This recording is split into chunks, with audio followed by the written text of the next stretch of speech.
Hi, everyone. Hi, everyone. Welcome to the Knit Chat Cafe. My name's Noelle. I'm Kelly. And we're coming to you from Southwestern Ontario, Canada. And I don't know what it's like out because I haven't been outside all day. Have you? It's really windy. It's not very warm. Hence, we are both back into, I see we both got the let's wear warm sweaters today message. Yep. Yeah, it's very cool. This is kind of in between because it doesn't have long sleeves. Well, neither does mine. Oh, does it? Okay, there you go. But anyways, welcome everybody.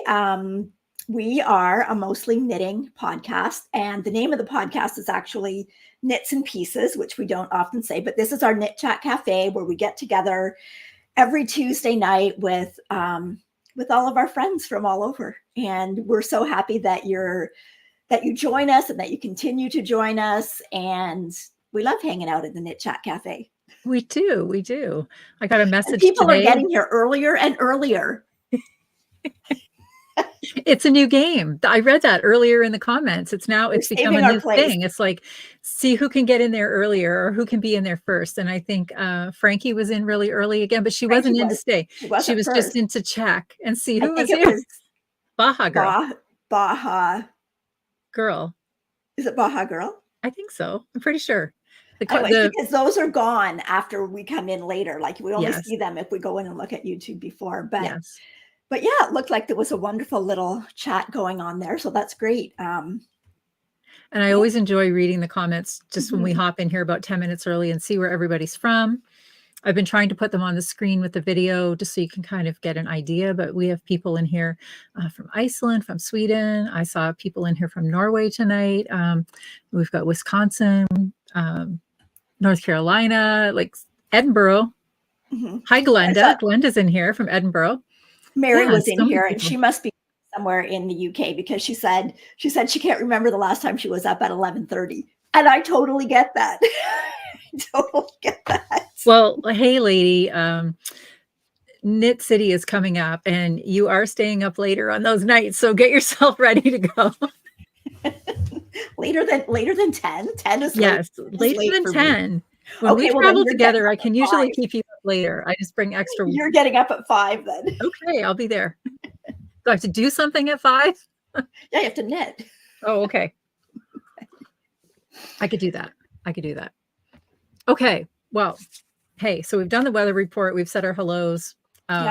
Welcome, everybody. Let's get into it. Maybe we can get out of here on time tonight. Okay, so we usually start if we've had any questions over the previous week, and there were a few. So we can get into some of that. First of all, I think last week I talked about the Stitch Dictionary, the Cable Stitch Dictionary by Nora Gone, and someone asked what Cable Stitch Dictionary would you recommend? That's the only one I have, so I don't know of any others. Do you have another one? Yeah, I brought the one back again that I mentioned a few weeks ago because I saw that comment too. And I thought, just in case, like this is the one that I picked up at that great repurposed bookstore. And it's the Vogue Knitting Stittionary.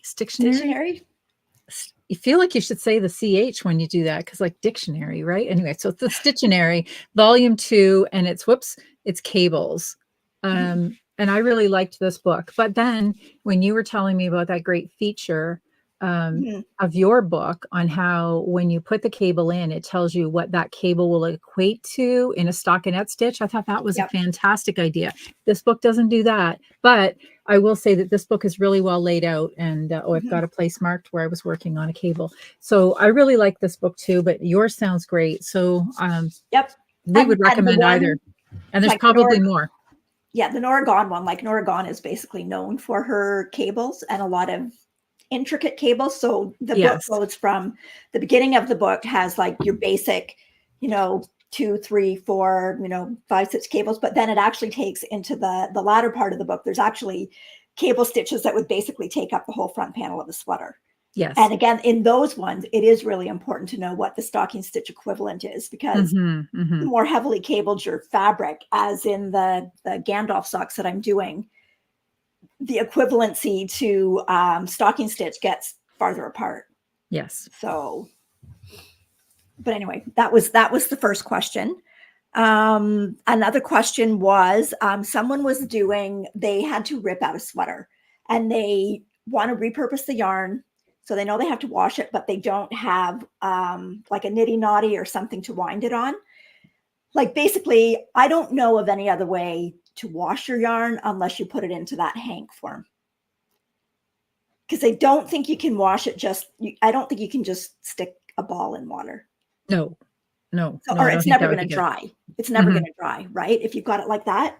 But if you don't have a nitty knotty or something to wind it on, like you could just take your cutting board, right? That's this long or whatever, and just wind it around. You only need to wind it around something that's going to give you that kind of long hank tubular shape. So around the back of a chair, you could wind it around the back of a chair, right? And then once you do that, you need to make sure that you tie it off in a couple of spots so that the yarn stays together. But that is the easiest way to wash, because then once you wash, you can kind of not wring it out, but lay it flat in your towel, fold it up, soak as much yarn out. And then once you've done that, you do get a lot of the moisture out. It doesn't take as long to dry. So like, I don't think you need to have the fancy tool to do it. You just need to be able to wrap it around something that's going to give you that shape. So. And I'm guessing that they're only talking about washing it from the point of view that they want to get like the kinkies out of it. Yep. Yeah. And I know a lot of people say that once knit with it that way, and then you can wash and block it too. I mean, that's also an option. But the thing is, though, if you take longer for a stitch, which is going to happen because your yarn's crinkly. True. It's still, even if it blocks out and the stitches look even, it's probably not going to be the tension that it would be if you knit with straight yarn. Like if you knit with yarn that didn't have all those kinks in it. So, and it's harder. It's a lot harder to measure your work if you're working with it crinkled. So Jeannie says that she doesn't have a nitty knotty and she uses her forearm, and that makes a usable hank as well. But that just almost made me laugh because, and I don't know, am I the only person in the world that has found myself in this position? But we have a lot of long, like electrical extension cords, like garage outside cords that we have to use for one reason or another. And my husband is pretty strict about them being wound up the way they came out of the garage. And so normally I'll put them on my winding. Is it only me that has gotten stuck inside the cord? Because I just don't wind it loose enough and then it gets stuck.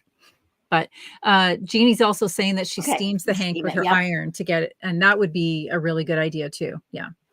Okay. And so then I had another comment from someone who said that they recently found out that they were allergic to the lanolin in wool, because she said she had a sweater that she wore and it was fine. But then when she took the sweater and washed it in a lanolin wool wash, the next time that she wore that sweater, she had trouble with it. And I guess recently she's bought a lot of yarn and is finding that it's even making her eyes water.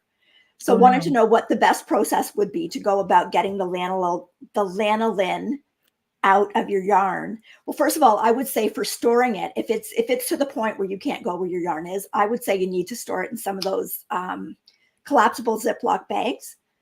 So the yarn's fully contained and you're taking all of the air out. It won't help with getting any lanolin out of your yarn, but it will help with anything being in the air around your yarn.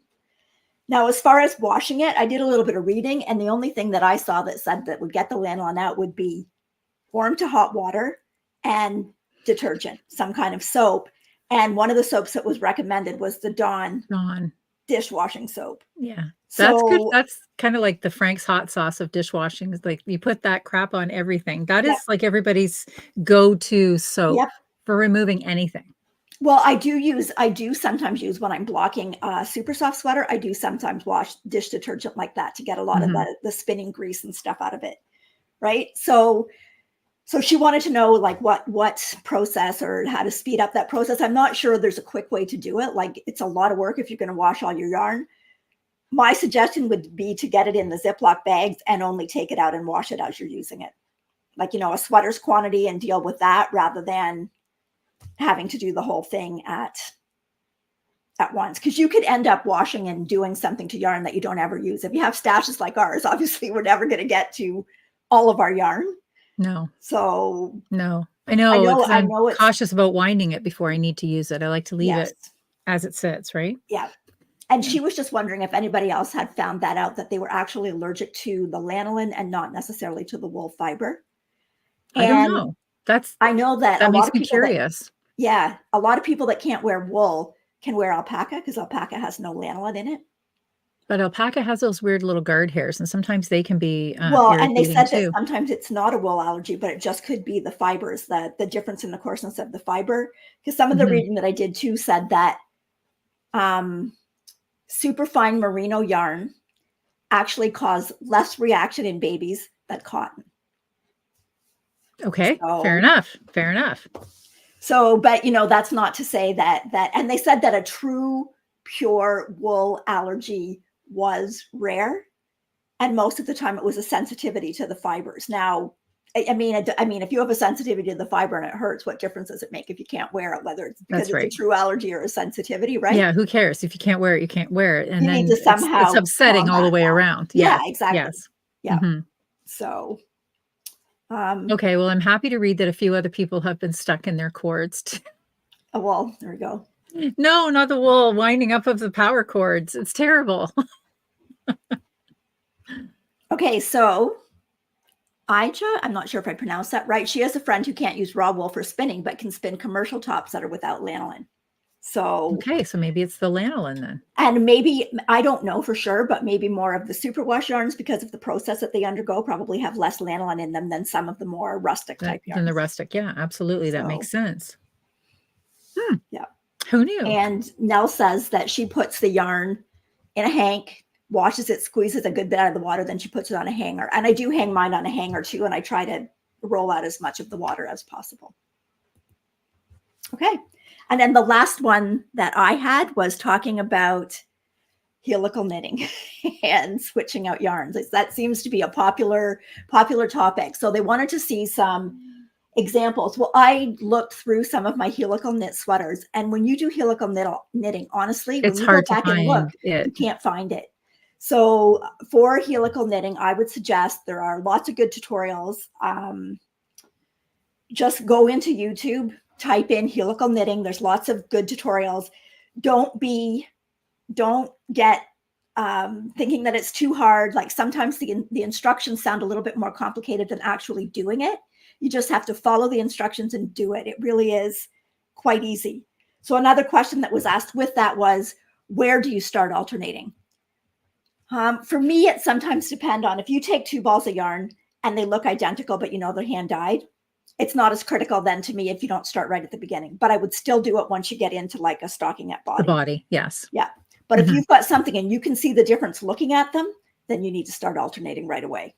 So some other tricks too, is sometimes you can't necessarily do helical knitting because you've got pattern or color work or some other things. Yes.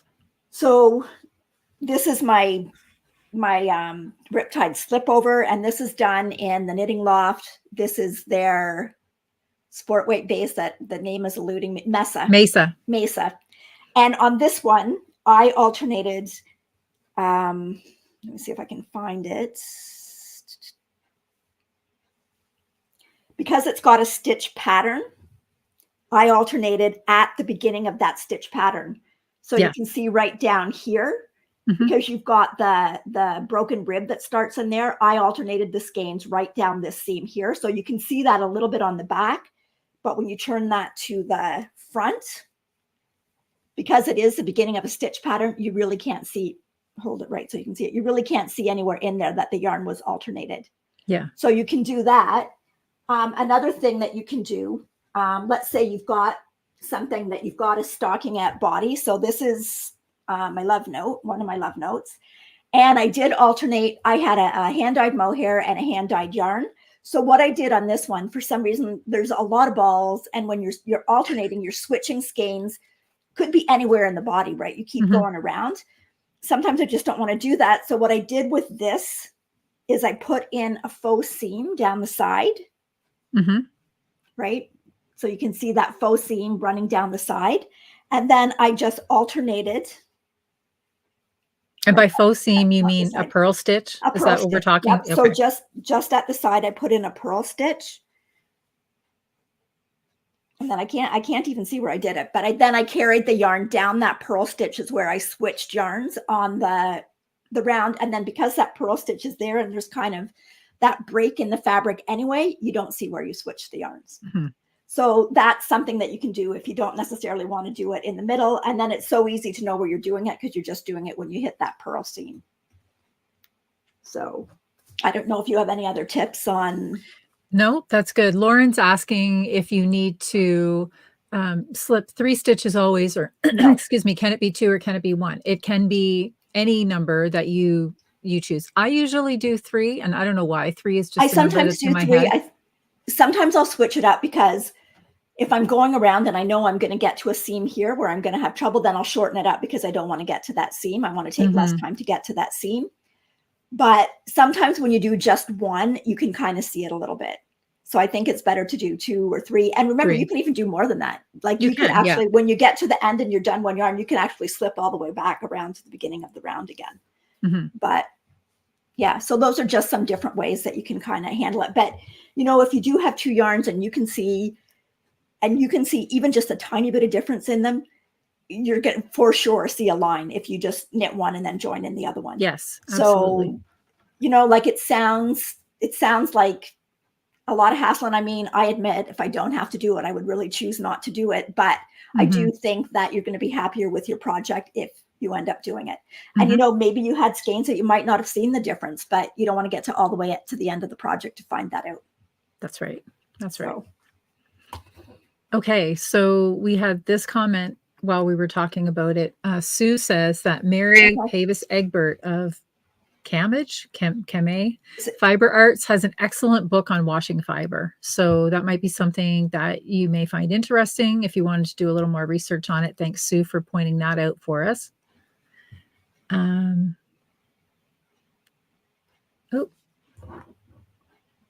there we go. Okay. Did you have any other questions this week? No, but I have a couple of follow-up comments on things that we talked about last week. So Joyce was just saying that she wanted to say thank you for telling us about Knit Companion a few prior episodes. She did not know about this amazing tool. Wow. And she says she's now tossing all her printed patterns in there. And honestly, I don't know where I would be as a knitter if it weren't for Knit Companion, because it is like my sidekick always. I find it to be the easiest thing to work with. And I so wish we had that when my kids were younger, because patterns can end up anywhere where you have I know. And they pictures drawn on them. Yes, and they got creased or the dog ate them and all these things. Spilled coffee on them. Yeah, but then again, Knit Companion, Noelle, we didn't have tablets back then. We didn't have iPads. I know. It boggles my mind to think about a day that didn't have the internet, but that's not that far back. It wasn't I know there. It's not. So. And Adele is saying, thank you for sharing the tip of 2 needles to knit socks. She's actually enjoying the process of sock knitting now that she's trying out that new technique. And I knit my shorties using 2/16 just recently. So sometimes I flip around and get off those 9-inch. That's my go-to. Oh, I don't. I like my 9-inch, but I will deviate once in a while. And then here's a comment that came in too. Feel free to comment on this. I can't imagine why, but Snow Baby says she had a shocking experience with her yarn yesterday. She took 2 skeins of yarn that were both stored in Ziploc bags outside. The sun was shining on them and there was condensation in both bags. What would cause the condensation in that yarn? I don't know.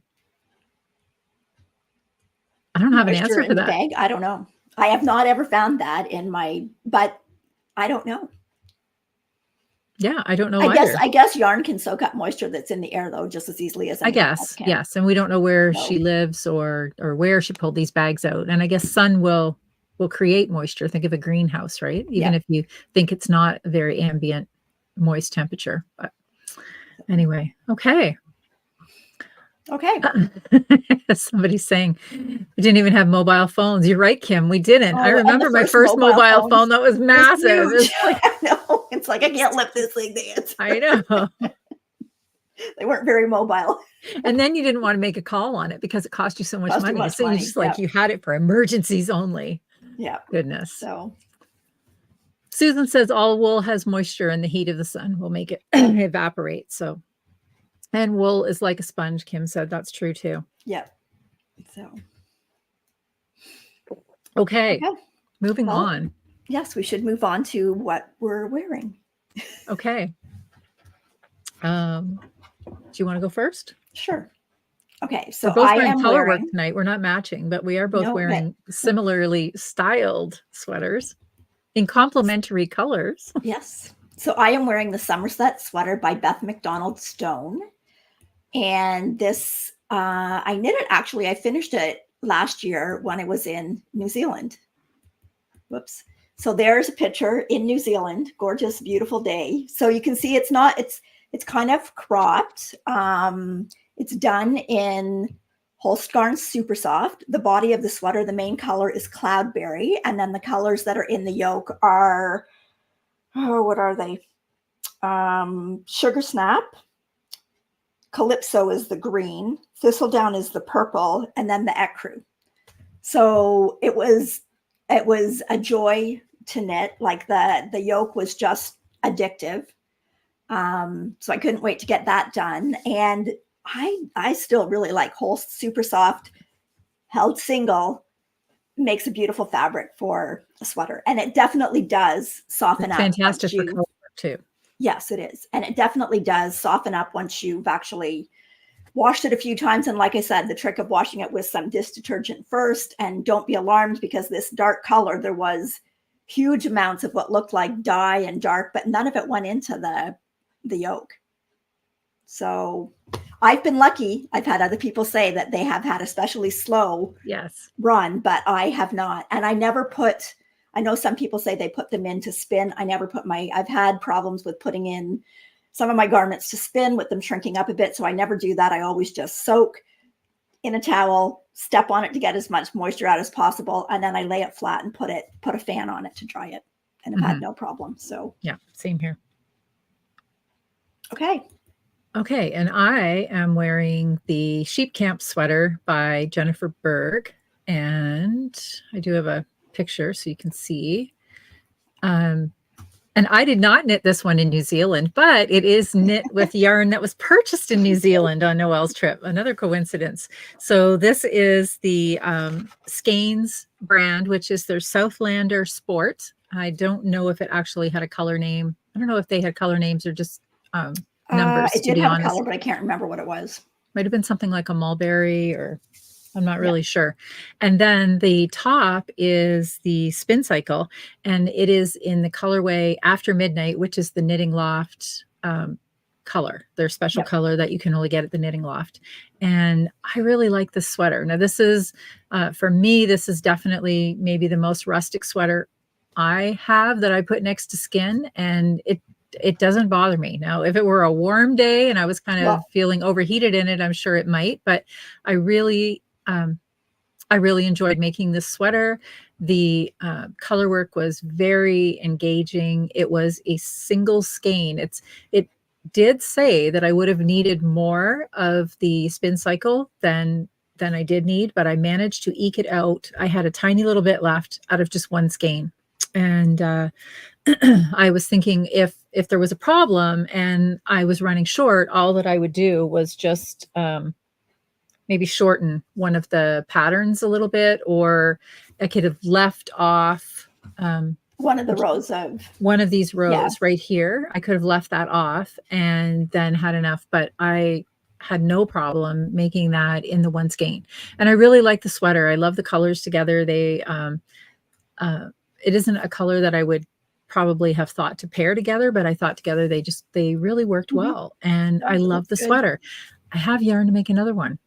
Actually, we always say that, but we never get around to making the other one. No, but I actually bought specifically yarn to make the other one. So I have mason yarn, and I have another Spin Cycle skein to make it in, and I keep just finding other things to cast I have on. yarn to make another Miserina, but it's not on the needle shed.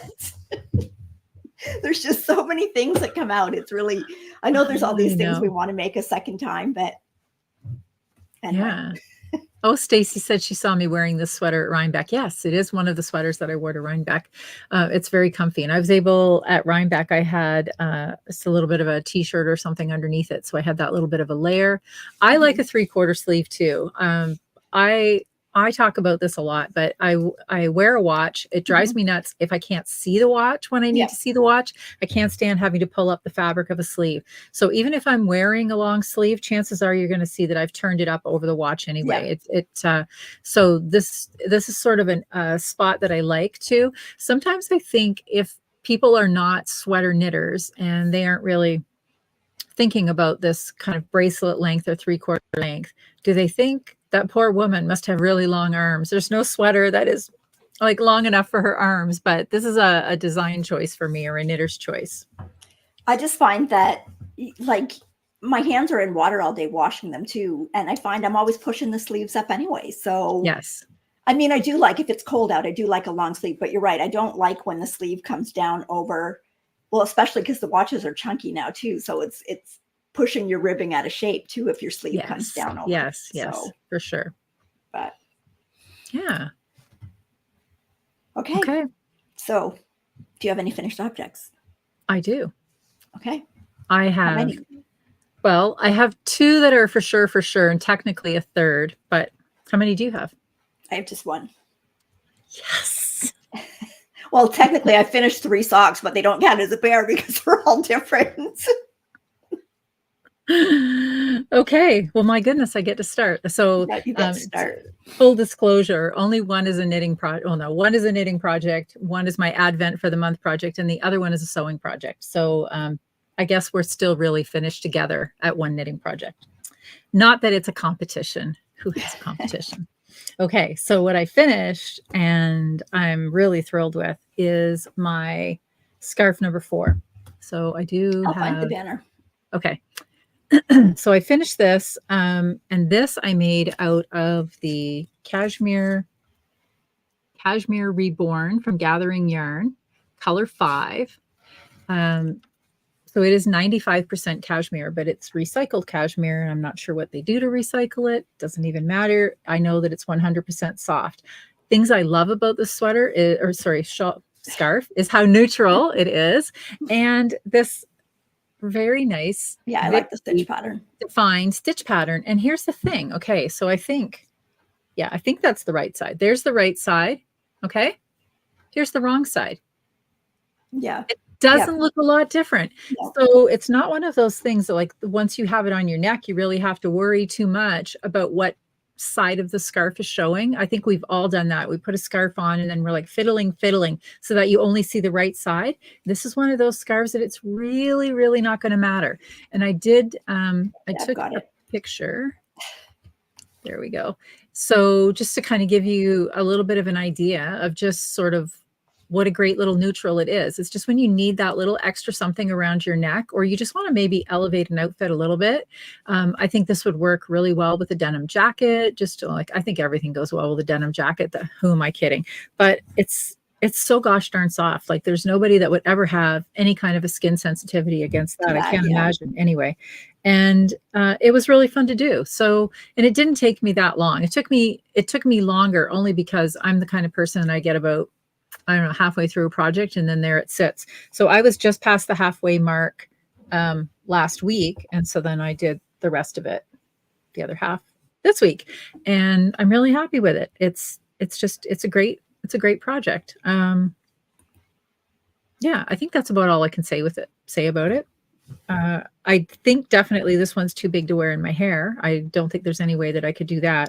So this one is going to be definitely a neck scarf. And but also I think it's nice because if you do want a little something around your neck and then you get inside and you want to take it off, this is probably small enough, folds up small enough to go, depending on the coat you're wearing, right into your pocket or at least into a purse. So you're not do you go so far, like in your increases and then go back the other way?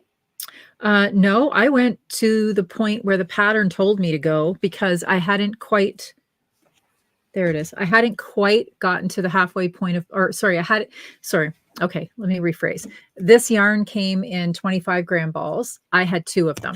So by the time I got to the halfway point, I wasn't at my end yet. Okay. Although having said that, so then I went probably half of a 8-row sequence past the halfway mark with my first ball, and then I joined into the second ball. I think the second ball must have had a little, I didn't weigh them. Must have had a little bit less, because that's what I have left, friends. Okay. This tiny little 2.5 gram ball. Maybe Natalie could figure something out to do with it. I cannot, but that's what I had left. So anyway, it's a 50 gram scarf, no matter how you look at it. And I really liked it. I really liked it. But could you do it like you go so far with half your yarn and then Absolutely switch? you could. Okay. So I can show you the halfway point. Now you do a slight reversal because the sides are mirrored. But again, let me find the right side. I think that's the wrong. You know, it's really hard to tell. Okay. So here's where it meets in the middle. Yeah. Right there. So you see how it goes up to the garter, and then the garter starts going the other way. Yeah. So in the first half, I think the garter is near the first part of the 8 rows, and then you do your knit purl combos. And then in the second half of the pattern, it's flipped so that you're kind of mirroring. But honestly, I don't even really know that it shows that much, other than you just get to the halfway point, and that's your garter point, and then you're going backwards. But again, the only thing is, I thought that this was going to be like a super easy thing, very easily memorizable. It's not really, because it's a little 8-row pattern, and it might be memorizable for somebody other than myself, but 8 rows for me is too much, because then there'd be talking or gawking at something else or listening to a book, and I would lose my spot. So what I did is I had Knit Companion opened, and I would just kind of like pop down the numbers through the 8 and then start again. And that kept me on track. But anyway, very, very happy. Yeah, it's nice. I think you could even do it. And if you wanted it similar to the Sophie scarf, but it would be nice to have the different texture and not go so wide. Absolutely. Yes. Right? And then just continue in the middle to get your length at the same, and then do your decreases. Right. Yeah, you could definitely take that pattern and then reuse it into a shape that you like better. So yeah, for sure I could, if I had something that I wanted to do that I could wear on my head, because I think it would still be like a really nice pattern to wear in your hair. Like I think it really shows up what that one is. Wouldn't want it as thick. Definitely not. No. But yeah, you could just do one that's, I don't know, like a couple of inches wide. That's just a nice headband width. And yeah, that would be really great. It's a good idea. And then that would extend the use of my pattern. I'd get a little bit more use out of a pattern that way, right? Well, and doing it, because it is a paid, and it is a paid for pattern. And I will say, it wasn't the cheapest pattern I ever bought. And there's not a lot to it, but there is this little 8-row repeat, and somebody did have to come up with it and then figure out the increases and the decreases. So I bought the pattern. And so yes, finding another way to utilize the pattern to make it into something else, I think would be really good use for sure. Yeah, it's pretty. Okay. Before I go on to my first, or my only finish, I do have a couple of pictures showing babies in knitwear. Let's see those babies in knitwear. Okay, so this is the first one. So this is Declan, and he is wearing his Kaubvik by Katie Noseworthy. So the little pants that he's wearing are pants that I made him before he was born, and they are done in Barocco Vintage DK. And even right at the top, he's got the band turned quite a bit at the top of the waist. And then he's also got, down at the bottom, the cuffs probably turned up about that much. So they will fit him for a while. Adorable. But yeah, adorable. They look cute. So that's one. And then the other one is, so this is, and I've got to put this up here. This is couldn't say it when I made it. I can't say it now. So it's a onesie. There's all the information. It's by Shaya. And this is Mackenzie. And she's also wearing the Hodge Booties by Stella Lang. And this pattern was done in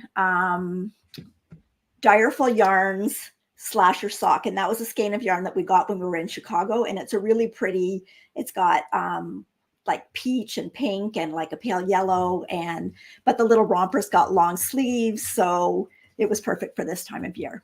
So gorgeous. Just had to. I mean, they look so much different showing them actually on the babies. On the than babies, just showing yes. a picture of the outfit. So yes. So in case you were wondering what the best dressed babies are wearing this season, they're wearing hand knits by Noelle. Anyway, they're so much cute fun to make for them. So yeah. Adorable. Okay, so now an adult finish. Okay. Okay. Let's see it. So I finished the Riptide V-neck slipover by JST Designs. That's Jennifer Shields Toland. Okay, doesn't seem to want to. There we go. So it's a Riptide slipover V-neck.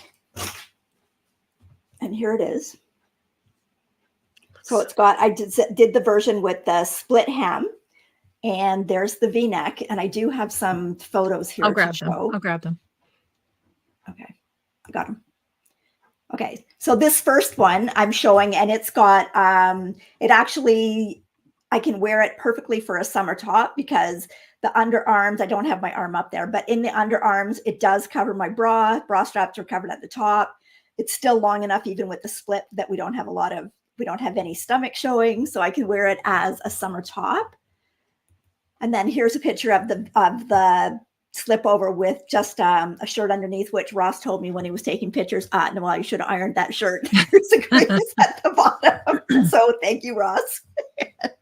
I will do that before I wear it out in public. And then there's just another view that kind of shows the length, and could not be happier with this. I love the slip over. This is done in Holstgarn Coast, and I held 2 strands together. And I think I used 2.66 cakes, and the Holstgarn comes in 50-gram cakes. So that's less than 150 grams for the whole slip over. So yeah, I can definitely see doing another, because I would definitely wear it for a summer top. And yeah, So Susan is asking, okay, is the V-neck a separate pattern? Well, firstly, the pattern is not out yet. It's not released yet. We did find out, we've been test knitting it. We found out that it is going to be released next week. I think on Tuesday. I think it is on Tuesday. Yeah. And she is doing it as an add-on to the original Riptide vest pattern, I think. Right? Yes, that's what she said. And but we don't know that. We think that's what it's going to be. We're not positive. Okay. I think that's what she said at this point, unless that changes between now and next week. But anyway, you will be able to get your hands on it, the V-neck version, as of next Tuesday. I don't think that is going to change. And I'm not finished mine yet, but that is my call to action to finish it for sure before next week, so that I can wear it next week on pattern release day. We have a little pattern release day party. So anyway, it's a great pattern. We love it. Like we've now both made both versions of the vest and all the other Riptide things to go along with it. There was a hat, there was a scarf, there was mittens. Yeah. There's a V-neck, or not a V-neck, but a halter. Oh, a halter. And when I was looking at the comments before the show started, Rochelle said that she was thinking of doing it in the Knitting Loft Cardi, and that would be a perfect yarn for it. Like, I'm thinking of doing that too. Like, I think I want to do I don't know how I feel about wearing one that's maybe like this in public, but I would wear it with a little like short sleeve shirt over top of it.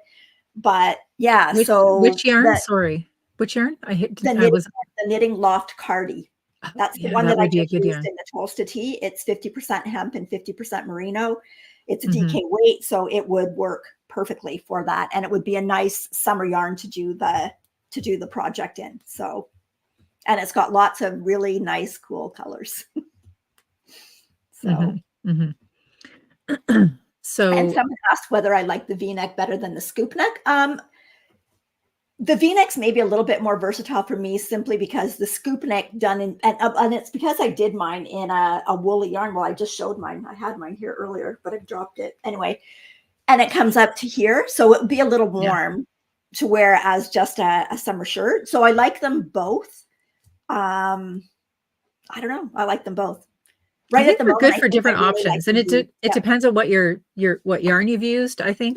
And it really just depends on your own personal style. I think I will wear mine equally as much.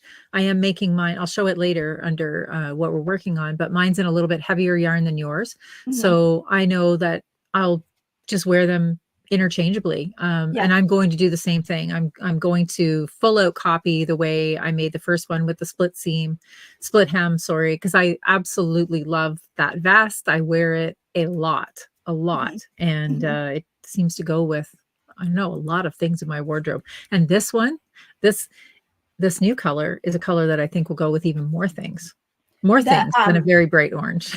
What I really like about the V-neck is that it's not a super low V-neck. Like it's just, so you're not like some of the slip overs that are coming out. And even in my vest number 2 or vest number 12, I can never remember whether it's 2 or 12, but anyway, the V is quite a bit lower, but this one is really nice because the V is just, you know, kind of enough that if you've got a shirt on, you can have the open collar, but it's not, if you wear it by itself, it's not too low to wear as a top. So, and Lisa just said Knitting Loft has a sale this weekend. Oh no. That's what I have that on the agenda for tonight too. But since we're talking about it, and before I leave that though, I might just say I see a lot of people have mentioned an update. I might have misspoke. It might be an add-on. And there's a difference between an add-on and an update. That's right. So I might have gotten my my language incorrect, but I did not get wrong. Let me just switch us back to here. I had this on the agenda to talk about tonight. It is no. Yes. Oh, yes. It is local yarn store day this weekend on the 26th, and the Knitting Loft is having one of their 20% off all products. I might have to stay up till midnight. I was going to save this to the acquisition portion of the show, but since we're talking about it, I'll bring it in. So I know that there will probably be a few of you in here tonight that might like to take advantage. So it does start at 12 a.m., April 26th to April 27th, and that's Eastern Standard Time. And I know the store is actually closed during those days. So you can't go to the Knitting Loft thinking you can beat all of these online people and you're going to get in there and scoop the good deals. You can't. The store is closed because they are busy when they have these big sales. I thought I could almost make it till Knit City Montreal, or not Montreal, Knit City Toronto, but I don't know. I don't know. I know. I saw that today and I already started thinking, what gaps do I need to fill? But I know. Goodness. Okay. My next finish. Yes. Stuck in the yarn dreaming now. I did a little sewing this week, and I made this pattern. So I've talked about this before. This is the Simplicity pattern 8230, and it is, surprise, an apron dress, friends. You know, I love me a good apron dress. I don't know why. It's funny because my husband actually really liked it. He thought it was kind of cute, and he said, because I said, see, you can either tie it in the back or you can tie it in the front. And he goes, well, yeah, but why would you tie it in the front? He says, when you're in the kitchen, wouldn't that just kind of like be in your way? And I'm thinking, I'm not wearing this in the kitchen.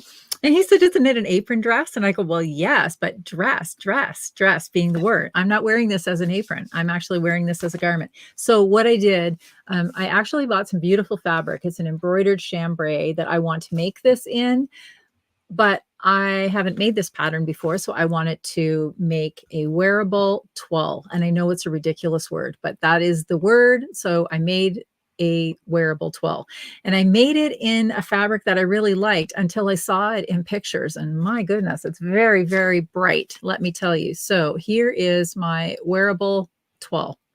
It's very orange, I know, and it's got these fun little flowered pockets though, and I like it. I really like it. That's cute. I do have to make some changes though. So then I have some little detail pictures too. Look at me. I got all fancy. I made my own bias tape to coordinate with the pockets. Oh, that's just hanging on a hook. And I changed the pockets too, because in the pattern, the pockets are gathered and naturally sit gathered out. And I didn't want to be adding any more bulk at the hip area of this girl. So I made a flat pleated pocket.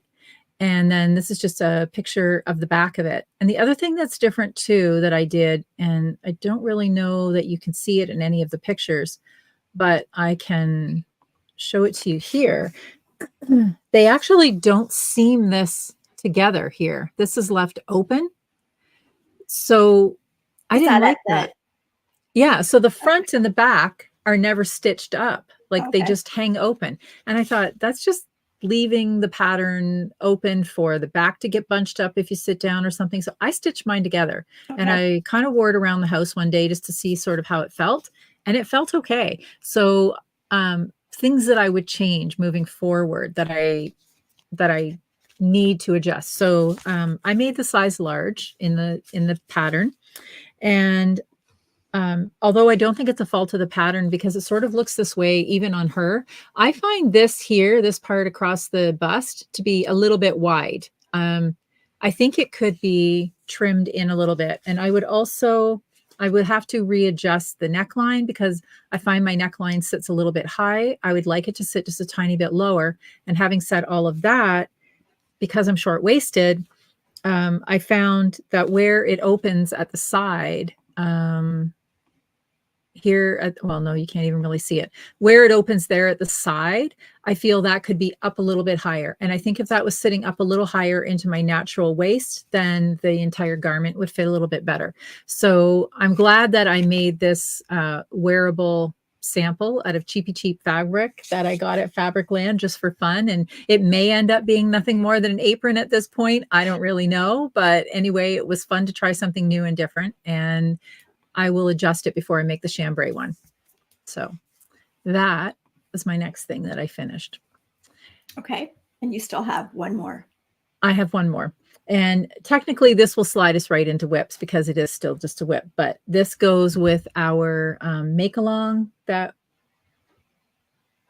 Oh, I was going to say, my gosh, where did it go? Here it is. The Makealong that we're doing. And I'm doing Natalie's Cozy Quilt Socks. I'll get it. Cozy Quilt Socks. And this is my color palette in here in this very cute little winter bag. I dropped something. And here's where I'm at. So there we go. So where this is taking me is down to my last color and toe, which I will do next month. And then that will be the completion of my first sock for the Advent project. And I couldn't be happier with these. I think they are so stinking cute. I can't wait to get them finished they look and wear them. And so, as I said, I'm using these for my Advent project, which means I basically do a couple of colorways a month. But that's kind of open for discretion. I also find that I don't like to stop after I've done the 2 color bands. Even when I finish, I want to keep going because I really like it, but then that would defeat the purpose of being in the Advent Along. So if you haven't, excuse me, if you haven't already joined our Advent Along, we encourage you to do so. There's still time. There's still time. You might have a little bit of extra knitting to do at this point to catch up, but the idea behind it is that we are spreading out a project over 12 months. And we will be drawing a prize each quarter from the chatter, and then we will open the finished thread in December, the finished object thread. Thank you to get there. Finished object thread in December, where you can put your finished objects in, and then we will have a grand prize draw. But look, I'm happy with these friends. I know they look so good. I can't wait to wear them. And last year's Advent socks that I did, the Merry and Bright are more of a seasonal offering. And these, although I'm using them as an Advent project, I could wear these. Yeah, you could wear them whenever. Any time of the year, but they're so pretty. And it's all Knit Pick Strolls colors. Don't ask me what they are. I'd have to pull them all out of that bag again. Except for the marshmallow. Except for the marshmallow, which has got cream. But you can't get the marshmallow anyway. It's a discontinued color. I know. So I know it's Navy, Wonderland, That one I don't know. I know that this is Dogwood Heather. Dogwood That's the Heather. only one That's I my know. favorite pink. And then this is just blue. It's called Blue. This is the only one I don't know, the brown. So okay, I will pull it out. Hold on. Just in case, because I really like the colors. Cork. We should have remembered that one, perfect Noelle. to remember that color. That's right. I will remember it from now on. Okay. So anyway, I'm looking forward to that. And then when I am finished this sock, well, then in the next month, I will be back up at the top of my second sock. Last year, I did them in tandem, and I didn't like switching on and off needles. I didn't have enough needles to leave 2 socks on there. I could have just bought needles and foregone all the options, I guess. But anyway, that's what I'm working on. Okay. So there we go. Okay, so yeah, so we'll move right into whips. Whips. I didn't rip anything into whips. But first of all, I want to show you this little slide that our friend Isabel sent to me. Okay. And because this will lead into my Advent project. So this is the knitter's code. So there's all different things on here with different letters that stands for everything. We all know WIP is your work in progress. We all know Yes. UFO is unfinished object. Okay, so PhD is projects half done. So you can say you're working on your PhD. There we go. Okay. I have a lot of those. And then a pig is a project in a grocery bag. Okay. I've never heard that one before. I had not ever heard that one before. And then she's got Wamya, which is waste of money, yarn, and time. Hadn't heard that one. No. And then we've got Nesty, which is not even started yet. So, I've got lots of those. A lot of my projects are Nesty. And then PYC is professional yarn collector. Oh, that's definitely us. Yes. And stable. I already said I was stable. I am stable. That is stash acquired beyond life expectancy. And then this next one I equate to my Advent project, which is yes, with wit. What in the heck was I thinking? So that definitely ties in with my Advent project. And then the last one is There Is Hope. PIH. There is hope. So that's very good. Thank you, Isabel. She said, "Oh, you've probably already seen this," and I hadn't. No, I haven't seen that. Like I'd heard some of those, but I hadn't actually seen it. So I thought those were all pretty good acronyms for a lot of our knitting. Yes, so, absolutely. I like that.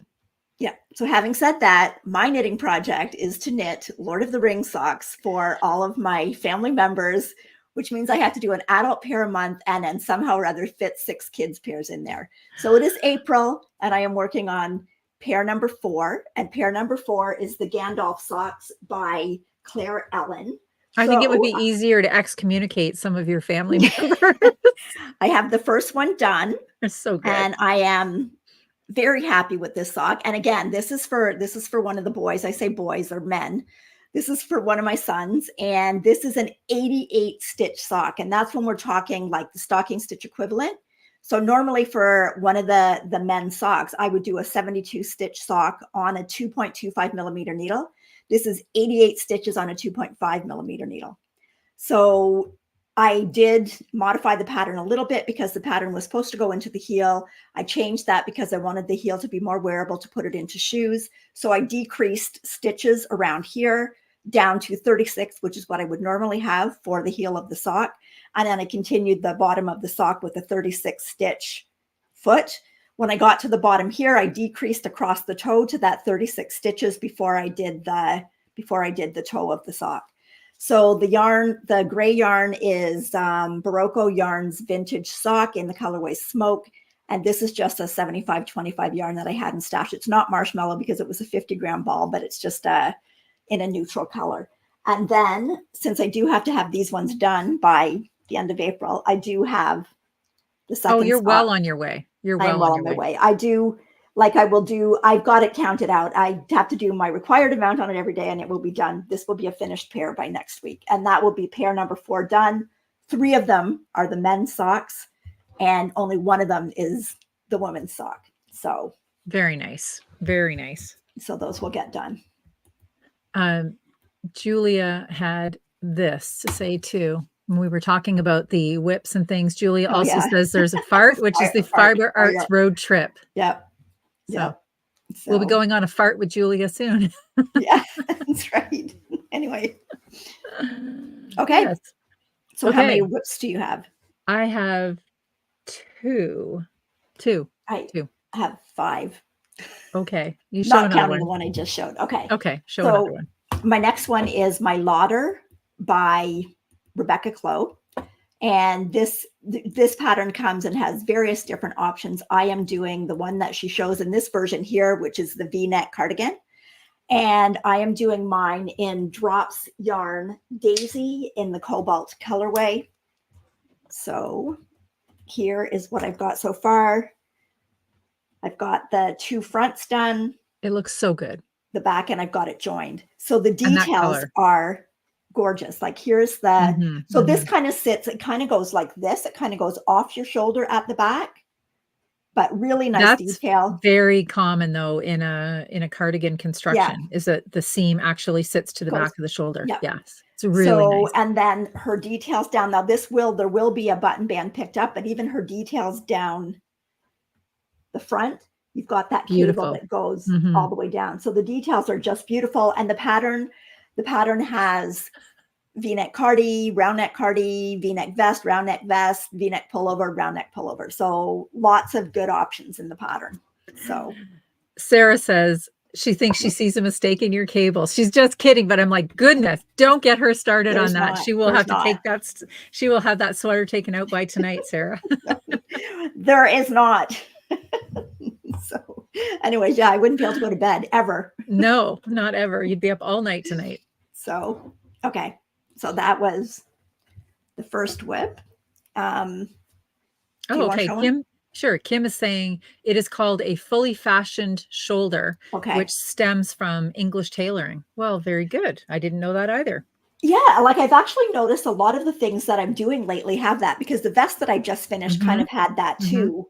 And it is really neat how it's constructed, because you've got a lot of increases that go out to kind of shape that. So when you cast on, the first increases are basically increasing out for those shoulders as opposed to increasing down for the length from your shoulder to your armpit. So yeah, no, it looks great. It looks really good. And that color, I mean, to see it in person, it was just stunning. I love that color.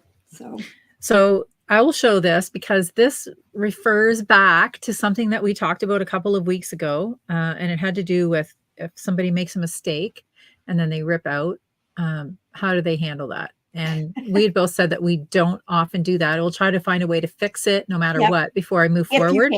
If you can. And then I also said that when I take something out, it often makes me lose steam on the project and I don't want to do it again. That's just my personal mentality. Well, so I was working on the Titty Gaga socks and I'm going to own this because this one's all me. I had the whole leg knit. I was ready to start the heel flap. And I know this is not the whole leg, because what I realized is that I wasn't paying attention when I cast the second sock on, and what Nancy had given you for the front pattern, I also used it for the back pattern. So this is what the back pattern should look like. And mine looked like this. And then I tried to convince myself that I could live with a mismatched sock leg. And I truly could not. So I had to take out the entire leg and start over. And not that that's a huge thing. I mean, we are talking about 6 inches of knitting on a sock, but it's not me. It's not what I normally am. But what did I do? I thought, no, you have to persevere. So I cast it, or I started knitting on it right away. And I knit for about an hour on it, berating myself the entire time for making that ridiculous mistake. But anyway, I think I have one more pattern repeat to do, like one more of these little shells, and then I'll be back where I was before I started ripping out. So I guess I just wanted to share that because I was the one on my high and mighty stoop that said I don't normally do that and that I wouldn't knit something again. And Nancy, I'm knitting it again. So these are going to be my Titty Gagas twice over. I might call them my double Ds. that first pair of socks that I did for Ross, the first pair of Lord of the Ring ones, I think I ripped that second sock out I don't know how many times. That was when I was really thinking, what the heck was I thinking? Yes, I know. It just it's very frustrating when you're happier with them now. So that's the important part. Yes. And the thing is, I mean, it was the back of the sock. I am never going to see the back of the Oh, sock. I would see it though. No, you wouldn't see it either. But the point of the matter is, I I'd would be like, Kelly, know. I would do be you able have to different feel those. socks on? I would be able to feel those stitches on the back of my leg. I'm sure of it. Just burning me back there going, you knit me wrong, lady. But anyway, it's a beautiful pattern, Nancy, and it's beautiful yarn. It is. And I am going to be very, very happy. I may wear them every day for an entire week just to say how much I love them. So anyway, there we go. Hopefully these will be done by next week too. Okay.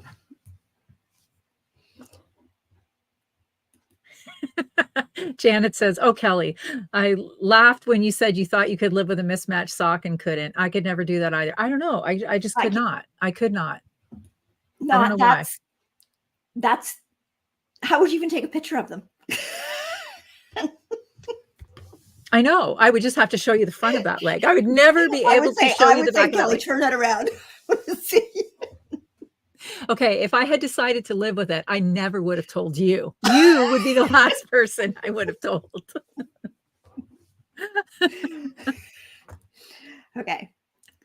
So my next whip is the Burmy Basic 28 by Beth McDonald Stone.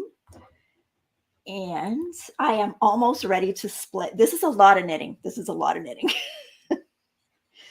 a 28 stitch gauge because all the Burmy Basics are whatever the number is in it. That is the stitch gauge for 4 inches for that particular pattern.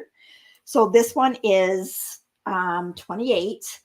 So there are a lot of stitches around this yoke before I split. But I have about 2 more rounds and then I can split. So then I think it'll go faster because these are long rows to get around. So I am doing it in Holskarn Coast. And my main, well, I should say main color. There's not really main, but there may be more of this creamy color in it. I'm working with a cone, and this is the Coast. This color is called Dove. And then my contrast colors or my other colors are just cakes. And I've got, this one is Sapphire. This is Plum.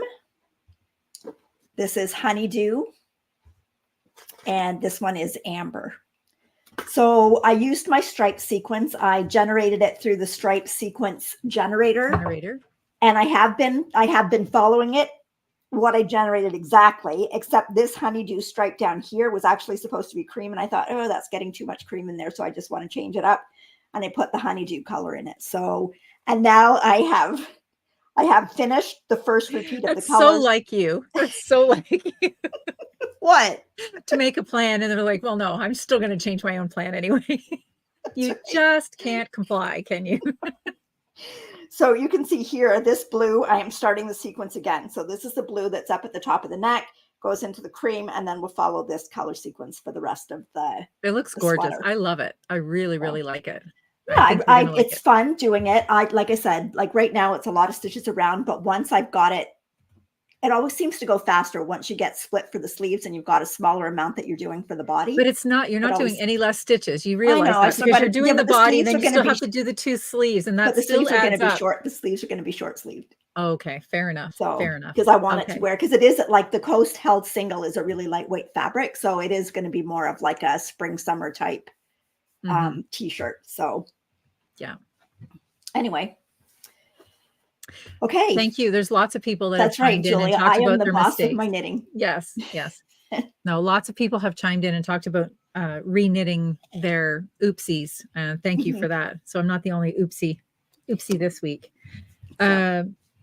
So the next thing that I've been working on was the Weekender, or no, somebody on here was working on the Weekender and they had to re-knit it. And that's what I was thinking in my brain. I'm all flustered now with that sock. Anyway. So I'm knitting the Riptide V-neck test, and I actually cast it on last Tuesday, but all I had done was the cast on basically for the back. So this is what I've knit this week on it. So I did the back. That looks so good. Did the front and then joined it. So I'm at the broken rib part now under the sleeves. And this is using the Drops Soft Tweed. And the color is, oh gosh, it's like raspberry kirsch or something like that. It's I really like it. Anyway, it's a color that I think I'm going to get a lot of wear out of. It's not a burgundy. It's definitely more raspberry. It's definitely more raspberry than the screen might be showing. So just to mirror what you said earlier about the V-neck, I agree. The V-neck is not too deep, and I really like that. So it does give you options if you wanted to. Deb says we're funny today. Deb, we're hilarious, making fun of ourselves every damn day. Anyway, I like to have the option of if I wanted to just wear this, as you said, as a top, or even for me, it probably wouldn't be a summer top because it's a little bit heavier, but even just to wear it like, again, under a jacket or something like that. If you want to wear it as a layering piece and not have to wear a shirt under it, I think this is going to be a great option. Yeah. And yeah, it's just all of those details that we really, really like, how it has the integrated band. Yeah. So it's very, very professionally finished, professionally looking garment when you're done. And it's really, really nice. And I like that the tweed, I talk about this every time I talk about a tweed. I love me a good tweed, but I like tiny neps and I like them to be integrated into the wool so that I do not have to be a nep picker, as somebody pointed out. And this is really good. And it's interesting. Yeah. I mean, who would have put orange in a pink? But it works. It works really well, I think, anyway. I like orange and pink together. Yeah, but this is like a different kind of pink. I'm thinking more like the pale pink, and like the pale orange looks really good together, kind of creamsicle-y. But this is very different. I like all pinks and oranges together. Okay. Well, I like all of these colors together, and I'm thrilled with how this is working out. So I think I have to do, what is it? We do 8 inches or 6 inches, I think. It says, or your length till the whatever. So I tried mine on to decide where I was going to do it to. I think it's 6 inches, and then the broken rib hem. So like, I wanted to make sure mine was long enough that I could wear it as just a summer top. Right? Yes, so if I was going to do the broken, if I was going to do the split hem, then that had to come to the top of my pants. Yes. Before I split it. So yeah. So yeah, it looks good. Yeah, I'm happy with it. Very happy with it. Okay. That's it for me for finish, or for, boy, oh boy, for whips. For whips. Okay. So I have another sock here. So this one is the newer DK sock by Nancy Wheeler. So I finished the first one. So this is a DK weight sock. This yarn is the Rico Superba Wave. I didn't know last week. I couldn't remember the name of it, but it's a 6-ply. So it is a DK weight sock. Yeah, I took a picture because sometimes it's hard to see from. So it fits perfectly for an ankle sock. It looks really good. I have a pair of Birkenstocks that are kind of like that beigey color, and it looks really good with them. And you know what? I've only knit one pair of DK weight socks before, and the pair that I knit, I used a fingering weight yarn double. And a fingering weight yarn double is so much worsted than what this is. Like, well, I know, but so many things say, I know it's not. And I knew that going into it, but it's definitely thicker. Like just the DK sock yarn by itself is wearable. Get that into my shoes. Yeah, absolutely. I wear mine. Yeah. So I think that there could possibly be more DK weight socks in, because when you're knitting a 44 stitch sock compared to a 64 stitch sock, that's, an amount of time, that's a lot of difference. So this yarn comes in a 150 gram ball too. So 150 grams is lots to do any size of a DK sock that you might have to do. Because I know some people say if you're going to do a full length sock, sometimes 100 grams of a DK is not enough. But with 150 grams, you definitely would have enough. Even if you were doing, I think, a man's sock, you would have enough. Do you know how many grams are in that one sock? Did you weigh that yet? I didn't weigh it. Okay. And this is only like a short sock. So, I'm sure that I probably have enough to finish this pair and do another pair of socks out of that skein. Right. So for sure. I'm thinking, I'm thinking of actually maybe with the rest of it doing the bear paw socks by Andrea Mowry, because the bear pair is the bear paw is a DK weight sock that's similar to that everyday sock, right? Well, it's funny you mentioned that, because that is the one and only pair of socks that I have completed for my husband to date. And I because, all right, Nettie is commenting. She says it depends on the fingering that Yes, you it does, use. because the Coast double is definitely a DK, But here's whereas what the I have Super to say Soft about double that. is a worsted. Yeah, but here's what I have to say about this. So I knit the bear paw socks for my husband. And these are done with Knit Pick Stroll and Leo and Roxy Basics held together. Both of those are what I would definitely call a light fingering because they're not very bulky. And the two of them held together, it's a pretty thick fabric. It feels more like a worsted to me, and they're sort of on the verge of being like too big for him. I probably should send them out to my son-in-law instead. So he's never worn them, but still they sit here. But yeah, so definitely I would say that this feels more like a worsted weight. Like it feels thicker than the other DK socks I did. So I think you have to be mindful with that. And I think when you can find a DK yarn, or like, I know some dyers are doing the DK sock yarns now, things like that. I think you're going to get something more true to fitting for a sock for sure. Melissa says she thought that two fingering was DK, and it is like Holskarn Coast. Definitely, when you hold that together, you're not going to get a worsted weight fabric. No, that's what I just finished my vest in, and that's definitely a DK weight that I've ended up with. But the Holskarn also is like, for the Coast, is like 350 meters in a 50-gram cake, whereas most of your sock yarns are like 400 meters in 100-gram skein. Yeah, they're 230. Right? So yeah, so and I do find different sock yarns are different in how they feel. And then you also have to remember too, when you're actually doing a sock, like when I say, okay, like the Coast is, yes, like 2 strands together is definitely DK weight. I'm knitting a sweater on a different size needle than I'm knitting socks. Then like you're knitting usually socks. You're knitting your socks a lot denser. But the sock yarn that I used before and held it double, I did find that it was, that I thought that it felt thicker than what I wanted for a sock. Let's put it that way.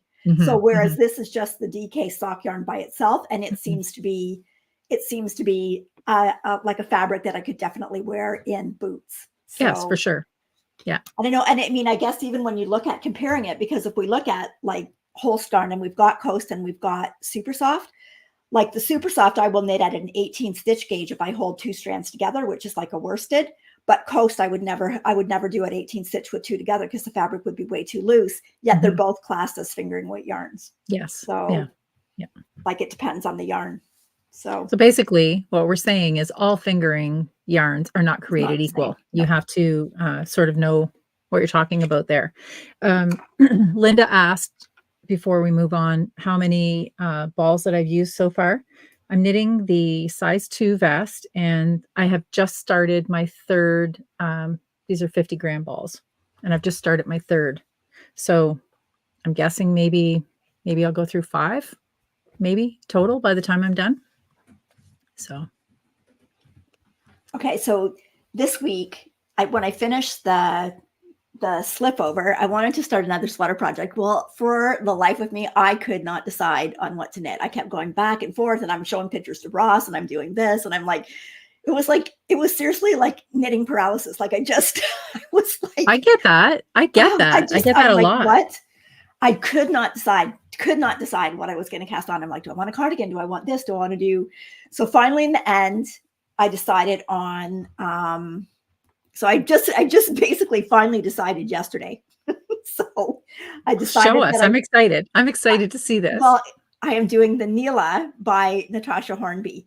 So this is her latest pattern, and she just coincidentally happened to have a sale for her birthday on the weekend, and her patterns were 50% off. So I thought, okay, so this is the pattern. Now, obviously, I'm gonna either pick 3/4 sleeves or short sleeves. I'm not gonna do it with one of each. But she's just showing it like this, and I love the design in the front.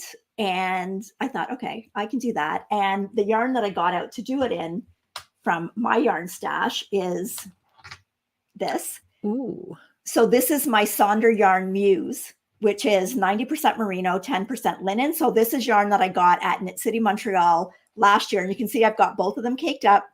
Was it last year? I am alternating it. Okay. Yeah, last year. Yep. And I've started on the back. And again, it's got those fully fashioned shoulders. Very nice. So Yes. there's, you can see the pattern is really pretty. It's showing up very nicely in the yarn. And again, the shoulders just have that nice detail where I'll be picking up along here to go down the front of the sweater.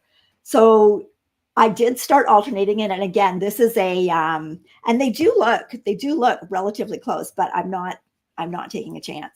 So because this does have pattern and you've got like this little edging, there's like a little 4-stitch edging there. So after that 4 stitches, that's where I've got, you can see I've got my 2 yarns there. Yes. So 4 stitches in on every right side row, I am changing yarns out there to go to the other skein. Good spot. So with that, it will be an easy fix to do it. And once we get into the body of the sweater, when it's going to be joined up, I may not have this, but I can always move my join to down wherever the front of the pattern has like a stitch pattern going down here and here. I will choose to switch my yarns out at the start of one of those textured sections. So very nice. So, and I'm really, I have knit some things, not with this particular brand, but with the 90% merino, 10% linen, and I really like it. It's fingering weight yarn, and I'm on a 3.5 millimeter needle, and the gauge is working up perfectly on it because I didn't do a gauge swatch, but I have knit with this yarn before, so I kind of had a good idea.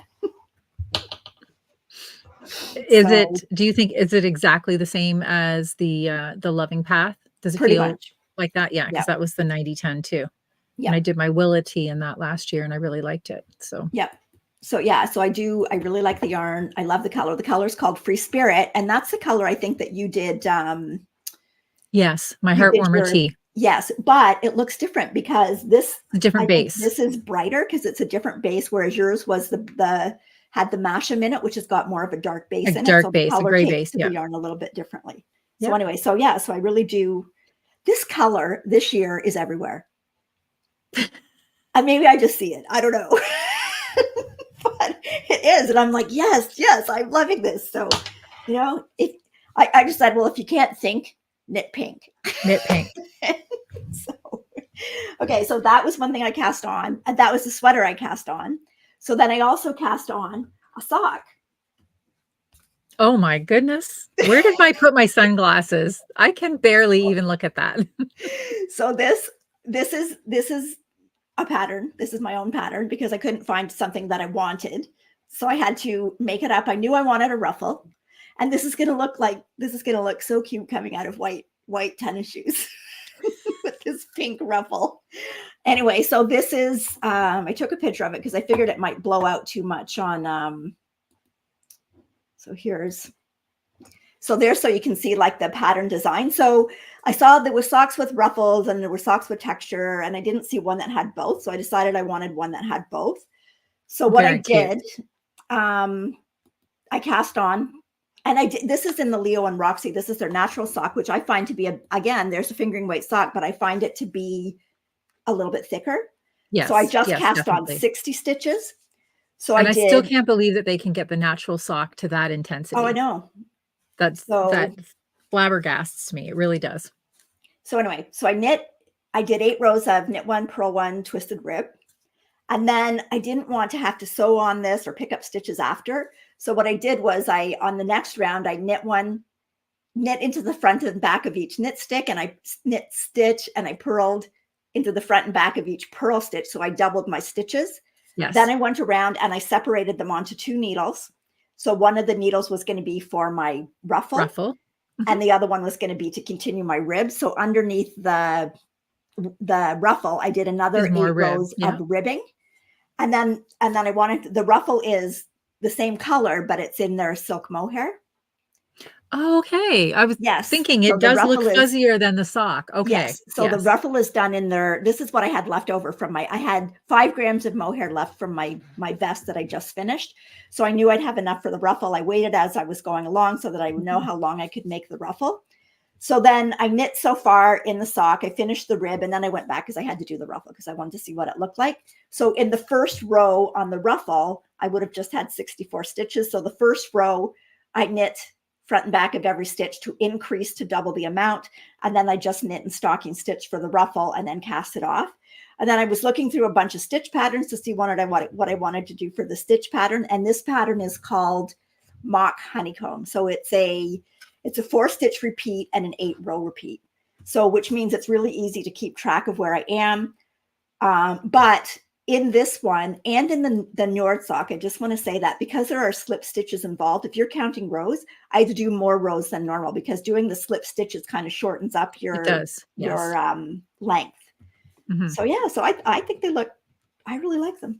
I like the color. You notice that a lot in those slip stitch socks. Often the patterns just the top slipped. So then when you take it off the sock blocker, the top of it kind of accordions in a little bit. They're fine when you put them on. Yeah, they're fine because they're on the thing, and I've tried them on and they fit perfectly because I kept trying them on to see how far I had to go in this stitch pattern before I could do the toe. And I want to do another pair of them too that you can see a little better, like maybe just in like a cream color or a white. Because I do think you're not going to do cream color. That would be boring for you. It would be boring, but I really like this stitch pattern. It's very cute. The stitch pattern was really fun to do. So, so that's it. That's all of the whips.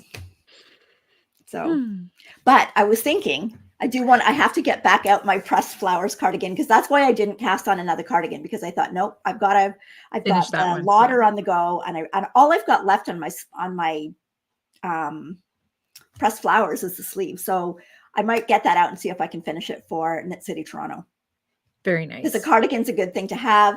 I could probably do a little slip over to wear underneath it. That's way if it's hot, you can take it off. And if it's not, you can just wear the cardigan. So yeah, absolutely. So,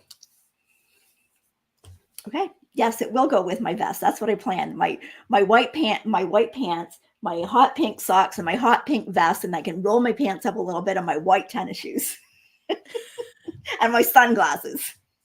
Definitely the sunglasses to hand out to everybody else who's passing you. Yeah. Yeah. So very bright. Okay. Did you buy what anything? Else we have? No. I don't have anything else to show. And I didn't buy anything. No, I didn't buy anything either. But I'm not going to say that I'm not going to buy anything when the Knitting Loft is 20% off. So it is definitely this weekend is local yarn store day. It'd be interesting to hear some of you comment. What have you got planned? What are you up to? What are you doing? Are you getting together with some yarny friends? Are you going to go out to the shops? Are you going to support your local yarn stores from at home? Or I'd like to know. So if you want to leave us a comment, that'd be fun to read. Yeah. Let us know that in the comments. And, like if you know of any more sales, let us know. Oh, maybe not. Maybe I shouldn't. So, yes. Haley said I should make a little pink bow for my hair. I was thinking that, Haley, because I'll have some of the pink left over. You can make a teeny tiny Sophie scarf. Yes. That's right. That's right. Absolutely. So, okay. Do we want to talk? We had just a couple of make-alongs aside from our Advent along that we talked about earlier. Let me pop that up. So our socks, we talk about this one every week. Make socks. When you finish them, enter them into our annual sock or year-long sock along. And at the end of each month, we draw for 2 prizes. We draw a pattern and we draw a yarn prize. And when we draw, or the random draw goes all the way back to January. So as many pairs as you can enter, you can add on to your chances, your opportunities to win. Okay. And do you want to do Smash That Stash? Yes, we are having Smash That Stash. It's a make-along that we started April 1st, and it is to use yarn from your stash. So that would have been acquired before April 1st. So nothing that you buy from the Knitting Loft this weekend. You can't use that. But anything that you have previous, but you can use that if you use 50 grams of your stash yarn in with the project. So, and then there's a finished object thread and a chatter thread on Ravelry. And then also this week I started this hashtag. So KNP Smash That Stash 2024. So we can see what everybody's using with their yarn, because Smash That Stash always seems to be a popular knit along because everybody, well, a lot of people, I shouldn't say everybody, lots of people have stash, and it does really feel good to get that yarn out because you loved that yarn when you bought it. And then more beautiful yarn just keeps coming into your life, but you still love that other yarn. So it's nice to get it out and actually work with it. Cause I am really liking working with this, this Muse with the linen blend. That's, I mean, even a year, honestly, for my stash is not that old, but I bought that because I loved it. So that's right. It's good to get it on the needles and do something with it. So, and I don't know about everybody else, but I find that when I'm looking through my stash bins, maybe looking for something specific, always I will find some things along the way, and I'm like, I don't remember buying that. That's really pretty. I didn't even know I had that. Yeah. There's things in there. There's deep stash, or, you're just looking for a specific sock yarn, and then you find something else along the way. And then I think, oh gosh, if I only had, I don't know, another 10 hours in every day, well, I that's could the thing through this stash. But yeah, like I said, like if I had all the time in the world, there would have been about 20 things cast on my needles this week, but. Well, maybe not, because you had your knitting paralysis. Well, I know. And so Ross says, I showed him, I said, look, do you like this one I'm making? He goes, it took you all that time and that's what you picked? Pink is not his favorite color. So no, it's not. Mike would just say yes to all of them, probably, and not even pay attention to what they are, the differences between the patterns. That's just, he would just say, oh, yeah, that's nice. Ross, that's nice. I actually hadn't shown him this one, but I showed him a couple of cardigans and he tells me which one. Yeah. I mean, I don't necessarily always go with his idea, because if I did, I'd be knitting nothing in neon pink. So. Okay. Well, I think we are at the end, friends. We are. Of what we were up to. And thank you so much for joining us again tonight. We love hosting you here and having all of you into our little corner of the internet called the KnitChat Cafe. And we know that you have also a lot of options, and we definitely appreciate that you choose to watch us. And maybe you'll see us out this weekend at a local yarn store near us. Maybe we'll see. Yeah. After we've shopped online and oh, anyway, darn you, Knitting Loft, and your sales. But anyway, it's fun. It's exciting. It's exciting to kind of like that big find. Oh, look what I got. And we are less than a month from Knit City now. Or I guess no, we are less than a month. Knit City, Toronto, and we'll be there, and we're like super excited to be going to that. And we've just got so many plans, so many people we want to see, so much yarn that we want to see, and talk to all the people and see the sweater parade. And that's what's really nice at going to a festival too, is seeing all the sweaters, because there are lots of sweaters in Ravelry that you kind of just pass by, maybe the color that it was done in or something didn't quite catch your eye, and then you see it on somebody or knit in a different color, and it can take on a whole new life. Absolutely. Yes. But I got to remember to have my phone there to take pictures and put names so that you remember what the sweaters are after. Yes. And then remember the vendors. She had the best idea. She was handing out little cards. Yes. That was at Bar Tricot. Bar Tricot, yes. And they had all of their samples, and then they had little business cards that showed the name of the pattern and what yarn was used in it, and how much, I think how much you needed, right, too, for the sizes, which was really, really helpful. That's great. So. And I just want to say, Deborah had said here about a pink full moon, and my friend Jenny had already told me about that today. And today is a pink full moon. Full moon. It's your moon, Noelle. It's yours. My moon, so. You need to go out and knit by moonlight. I think so. Well, you won't be up to see it, will you? No, I won't. Well, you know what? It takes me a while to calm down after the chat. It takes me a while just to like relax but anyway. Yes, we want to thank everybody for joining us. We hope that you all have a wonderful week and get lots of good knitting time in, and we will see you next week. Happy knitting. We are deep into the Canadian goodbye at this point. Take care, everybody. Bye.